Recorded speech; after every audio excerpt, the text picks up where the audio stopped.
नमस्कार। देश की बात में आप सबका अभिनंदन, स्वागत। बिहार को लेकर एक परिदृश्य पर किसी की नजर नहीं जा रही, जबकि वो परिदृश्य बहुत महत्वपूर्ण है, खास तौर पर विपक्षी खेमे की राजनीति के लिए। आपको याद होगा कि जब नीतीश कुमार भारतीय जनता पार्टी से हाथ छुड़ाकर आरजेडी के आंगन में गए थे, तो उस वक्त एक समझौता हुआ लालू प्रसाद यादव और नीतीश कुमार के बीच में कि अभी इस मौजूदा सरकार में जितना कार्यकाल बाकी है उसमें नीतीश जी ही चीफ मिनिस्टर रहेंगे, लेकिन 2025 का जो चुनाव होगा विधानसभा का, उसमें तेजस्वी यादव मुख्यमंत्री पद के उम्मीदवार होंगे, चेहरे होंगे, और नीतीश कुमार और उनकी पार्टी तेजस्वी को सपोर्ट करेगी, समर्थन करेगी, उसके पीछे खड़ी होगी, वैसे ही जैसे इस वक्त नीतीश कुमार के पीछे आरजेडी खड़ी है, तेजस्वी खड़े हैं। नीतीश जी ने हामी भर दी थी कि हाँ ठीक है भाई 25 में। नीतीश जी को और उनके शुभचिंतकों को, उनके सहयोगियों को लग रहा था कि नीतीश जी तब तक राष्ट्रीय राजनीति में अपने लिए एक बड़ा स्थान खोज लेंगे, फिर वो दिल्ली अगर शिफ्ट हो भी जाएंगे किसी बड़े ओहदे पर, किसी बड़ी भूमिका में, तो कोई दिक्कत नहीं। इसीलिए नीतीश जी ने एक साल पहले से देश भर के विपक्षी दलों के जो प्रमुख नेता हैं उनके यहाँ रफ्त गफ्त बढ़ाई, आना जाना, मिलना, और कहा कि मैं देश भर में सारे विपक्षी दलों को भाजपा के खिलाफ एक मंच पर ला रहा हूँ, एकजुट कर रहा हूँ, ताकि देश में एक भाजपा के सामने बड़ी चुनौती खड़ी कर सकूँ। स्वाभाविक है, जब पहल कर रहे हैं तो नेता खुद ही होंगे। ये चलता रहा। इसी क्रम में पटना का पड़ाव आया। पटना में सारे विरोधी दलों के नेता जुटे, यहाँ तक कि राहुल गांधी भी थे, मल्लिकार्जुन खड़गे भी रहे, ममता बनर्जी और सब लोग, उद्धव ठाकरे, शरद पवार। एक मैसेज गया कि नीतीश बाबू के लिए मामला सेट हो गया, अब कोई बहुत समस्या नहीं है। नीतीश बाबू राष्ट्रीय राजनीति में भाजपा के मुकाबले विपक्षी शिविर के दूल्हा होंगे। इधर से दूल्हा नरेंद्र मोदी, उधर से दूल्हा नीतीश कुमार। ऐसा एक संदेश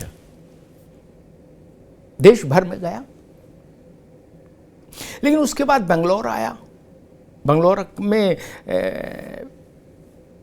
अधिवेशन कहिए, में जुटान कहिए, मिलान कहिए, विपक्षी नेता बैठे, तो वहाँ लीड कांग्रेस के हाथ में थी, खड़गे जी के हाथ में थी, और वहाँ नीतीश कुमार बहुत कम भूमिका में नजर आए। वो जल्दी चले भी आए, उसके बाद उन्होंने सफाई दी कि मुझे यहाँ काम था पटना में, लेकिन कुल मिला के जो दृश्य था वो पटना से बहुत फर्क था बेंगलोर में। जानकारों ने कहा मौसम बदल गया। पटना में दूसरा मौसम था, बेंगलोर में दूसरा मौसम था नीतीश जी के लिए। खैर, मसला ये नहीं। मान लीजिए मुंबई की बैठक में नीतीश बाबू को सारे विपक्षी दल मिलके अपना इंडिया जो गठबंधन है उसका राष्ट्रीय संयोजक भी बना दें। राष्ट्रीय संयोजक का मतलब हो जाएगा कि ये प्राइम मिनिस्ट्रियल कैंडिडेट माने जाएंगे। तब भी 24 के चुनावी महासमर में अगर इंडिया नहीं जीता, उनका यानी विपक्षी दलों का गठबंधन नहीं जीता, और अभी तक की जो संभावनाएं हैं वो तो बता रही हैं कि भाई मोदी वाले गठबंधन का पड़ला भारी है तुलनात्मक रूप से विपक्षी गठबंधन के। और अगर 24 में एनडीए ने इंडिया को पराजित कर दिया तो नीतीश बाबू की भूमिका फिर समाप्त हो जाएगी। फिर तो इंडिया की ही भूमिका संदेह में आ जाएगी। फिर चलेगा नहीं चलेगा इंडिया, क्या होगा, उसकी गति यूपीए जैसी हो जाएगी क्या, कि फिर भाई अगला चुनाव 29 में आएगा तब फिर कोई दूसरा नाम रखेंगे, आदि आदि। तो फिर लौट के नीतीश बाबू पटना चले आएंगे 24 का चुनाव हो जाने के बाद। नहीं तो दिल्ली में क्या करेंगे भाई? नरेंद्र मोदी की सरकार तीसरी बार बने दिल्ली में, तो फिर नीतीश कुमार दिल्ली में क्या करेंगे? वो पटना, वो बिहार में किसी से लोकसभा सीट से चुनाव लड़कर सामान्य सांसद बनकर विपक्ष में बैठने के लिए आए, राजपाट छोड़कर, ये तो संभव नहीं लगता मुझे। क्योंकि तब भी लगभग 1 साल की सरकार बची होगी। ठीक 24 में लोकसभा चुनाव समाप्त हो जाएगा और 25 के मध्य में बिहार में विधानसभा का चुनाव होगा। अब अभी हाल में ही लालू प्रसाद यादव ने एक बात कही थी। उन्होंने कहा था कि राजनीति में कोई रिटायर नहीं होता। वो कहे तो पवार साहब के लिए रहे थे, शरद पवार के लिए, लेकिन मैं उनकी बात को सामने रखता हूँ। और यही बात मुझसे एक बार व्यक्तिगत बातचीत में सीताराम केसरी ने भी कही थी कि आदमी, नेता जब तक जिंदा है तब तक मैदान में है, उम्र से कोई फर्क नहीं पड़ता। इन लालू यादव और केसरी की बात को अगर मैं एक साथ रखूं तो फिर 25 में विधानसभा चुनाव में जाते समय नीतीश कुमार अपने वानप्रस्थ और संन्यास की घोषणा कैसे कर देंगे? क्या नीतीश कुमार का इतना बड़ा मन है, इतना बड़ा दिल है कि वो कहें कि चलो अब हम सन्यासी हुए, और तेजस्वी के माथे पर रास्ते लगाते हैं, तेजस्वी के सर सेहरा बांधते हैं कि लड़ो भाई, हम तुम्हारे पीछे खड़े हैं? जो पैक्ट हुआ था, जो शर्त थी, जो करारनामा था आरजेडी और जेडीयू के बीच का, तब। और क्या इसके लिए नीतीश कुमार की पार्टी के लोग तैयार होंगे? अब तो नीतीश कुमार तैयार होंगे, इसी की संभावना बहुत कम है। तो 24 का लोकसभा का चुनाव निपटने के बाद बिहार की राजनीति में संघर्ष काल शुरू हो जाएगा। तू डाल डाल, मैं पात पात। क्योंकि बिहार में विधानसभा चुनाव में आरजेडी और जेडीयू अगर एक साथ रहते हैं तो संभावना ज्यादा बनती है सत्ता में वापस लौटने की, है ना। एक बड़ा अलायंस है जिसको सामाजिक तौर पर एक बड़ा जनाधार है जिसके पास, तो उस संभावनाओं भरे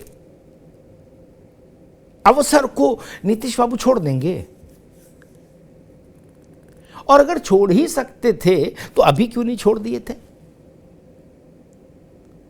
तो इतने वर्षों से मुख्यमंत्री रह ही रहे थे ना।